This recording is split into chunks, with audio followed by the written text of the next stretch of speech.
Medan magnet.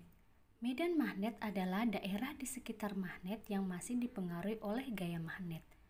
Kita tahu bahwa ada beberapa jenis magnet, seperti magnet batang, magnet magnet jarum, magnet silinder, dan yang lain-lain.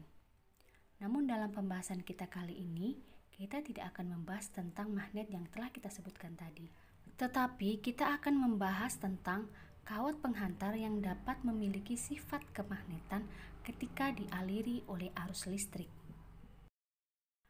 Besarnya medan magnet atau kuat medan magnet akibat adanya arus listrik yang mengalir pada sebuah kawat penghantar disebut induksi magnetik. Secara umum ada 4 bentuk kawat penghantar, yaitu kawat lurus, kawat melingkar, solenoida, dan toroida. Pada video pembelajaran kita kali ini, kita hanya akan membahas tentang induksi magnetik di sekitar kawat lurus berarus, di mana besarnya induksi magnetik di sekitar kawat lurus berarus ditentukan dengan persamaan B sama dengan μ0 kali I per 2 πA, di mana B adalah induksi magnetik dengan satuan Tesla, I adalah kuat arus listrik satuannya ampere, A adalah jarak kawat penghantar dari sebuah titik P satuannya meter, dan μ0 adalah permeabilitas vakum. Oke, kita masuk ke dalam contoh soal. Sebuah kawat lurus panjang yang dialiri arus listrik sebesar 10 ampere dari arah timur ke barat. Tentukan besar dan arah induksi magnetik di titik P yang berada tepat di bawah kawat tersebut pada jarak 10 cm. Oke, sebelum kita kerjakan, kita tulis dulu apa yang diketahui dalam soal. Ya, jadi Ibu akan menggambarkan posisi kawat dan arah arus yang tertera dalam soal ini. Di sini dikatakan bahwa kawat itu dialiri arus listrik dari arah timur ke barat. Mungkin kalian biasa melihat gambar arah mata angin pada peta, lah kanan atau arah kanan itu menunjukkan timur, kiri menunjukkan barat, utara, dan selatan. Jadi jelas bahwa kawat ini diletakkan secara horizontal seperti ini. Oke, kita gambarkan dulu ya. Oke, kita sudah gambarkan kawatnya harusnya mengalir dari timur ke barat atau dari kanan ke kiri. Berarti arah panahnya kita buat ke sini. Sebesar 10 ampere. Jadi kita tulis saja I-nya 10 ampere. Nah, kemudian yang ditanyakan adalah besarnya induksi magnetik di titik P yang berjarak 10 cm. Dia titik P itu ada di mana? Tepat di bawah kawat. Jadi ini kawat, bawahnya berarti sini. Jarak kawat dari titik tersebut 10 cm. Ini adalah titik P. Kemudian apa yang ditanyakan? Tentu besar dan arah induksi magnetik. Jadi yang ditanyakan adalah besarnya, itu berarti B, induksi magnetik B, juga arahnya. Sebelumnya Ibu mau melengkapi dulu.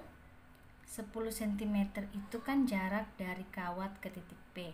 Jarak dari kawat ke titik P itu adalah A, ya. A itu sama dengan 10 cm.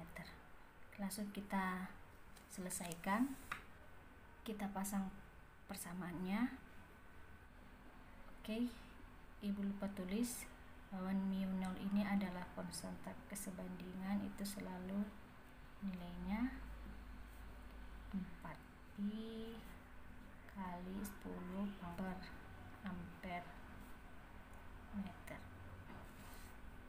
Ya, tinggal kita masukkan.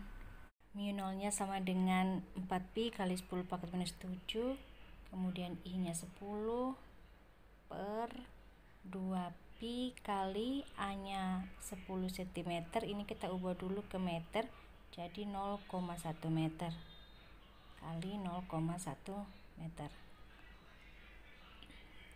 4pi sama 2pi tinggal kita coret, sisa 2.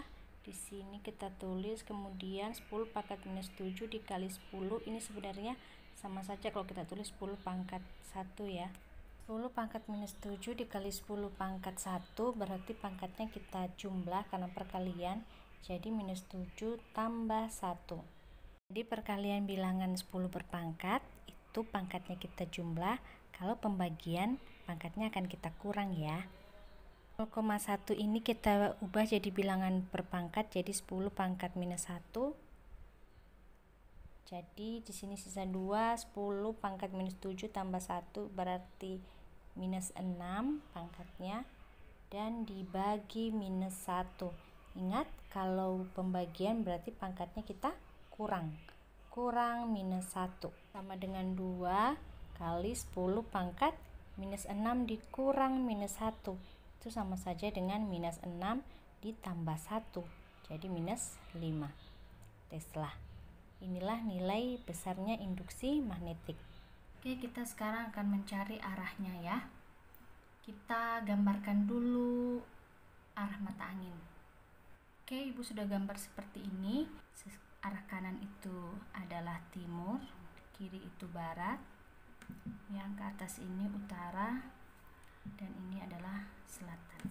Sekarang yang ditanyakan adalah arah medan magnetik. Ingat, arah medan magnetik ditentukan dengan menggunakan kaidah tangan kanan. Di mana? Jadi kalau kawatnya seperti ini, penghantarnya berarti arah medannya kita cari dengan cara menggenggam penghantar seperti ini.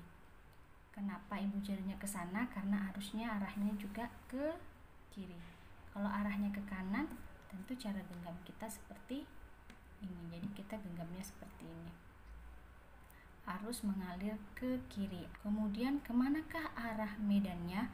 Arah medan magnetik itu berarti berputar seperti ini. Ya. Jadi kalau kita letakkan di sini, harusnya ini arahnya masuk ke dalam bidang kertas, keluar bidang kertas, kemudian masuk kembali ke dalam bidang kertas, dan begitu seterusnya. Kalau kalian ditanya timur kemana? Kanan. Barat kemana? Kiri.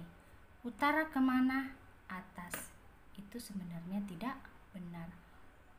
Kalau kalian sedang dalam posisi berdiri, coba bayangkan kalian berdiri, maka sebelah kananmu itu timur, sebelah kirimu itu barat, utara ada di depanmu.